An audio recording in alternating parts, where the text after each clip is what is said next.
Okay, so I was just talking to Kiki about it and Atticus about it, and this week I've been talking a lot to Jack about this, so I just wanted to share this with the team.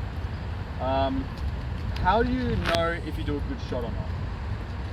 It's worth thinking about this at least a little bit. Does anyone have any ideas? It feels good, okay, maybe. Does everything feel good? Shoot a 10, is that a good shot? Always? I don't know, what you tell me. If you're aiming for it, if you get told it's a good shot. if you get told it's a good shot, okay, that's actually a pretty good answer. Like if you get good feedback from your coaches. But how do you know it's a good shot? You just know. Your form. Okay. It's effortless. It feels easy. Who said it's form? Yeah. So everything in your form is perfect. Is that a good shot? Depends what you define perfect, I guess. Like what you've been told is good, and you know it's there. So is it a good shot if it's like 6 out of 10 good, or 8 out of 10 good, or 10 out of 10 good? How good does a good shot have to be before it's good?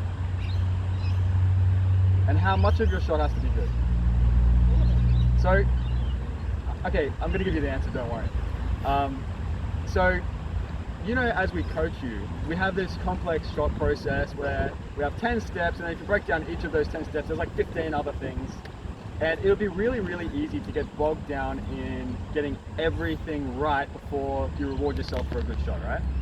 But we know that that's too much. Archery is not a sport of perfection. You can never be perfect, except for. So, archery is more a sport of the pursuit of perfection, okay? So it's continual improvement.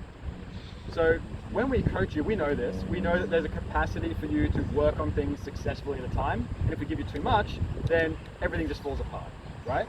It's kind of like if you're juggling balls, and maybe you're juggling 2 balls or 3 balls successfully. If I just go and throw you another 3 balls, what happens? You don't just drop the extra balls, you drop the ones you were originally juggling successfully in the first place, right? So what we have to do is we have to, first you start with 1, then you have 2, then slowly you add one thing on at a time, right? And that's how you build up your skill level. So when we're judging whether a shot is good or not, what we want you to do is judge it based on what you're actually working on. Each of you will have 1 or 2 things that you're focusing on in your shot process. 2 technical things. Not 3, 3's too many, 1's usually not enough, and usually it's something in setup and then something in execution, so there's 1 thing at a time, but it might be 2 things in your shot process that you're working on. If you get those things right, it's a good shot, right? Even if something else goes horribly, horribly wrong, I would consider that if you get what you're working on right, it's a good shot. Does that make sense? Any other thoughts on this, coaches? Questions? Okay, 1, 2, 3. Control. We'll get there.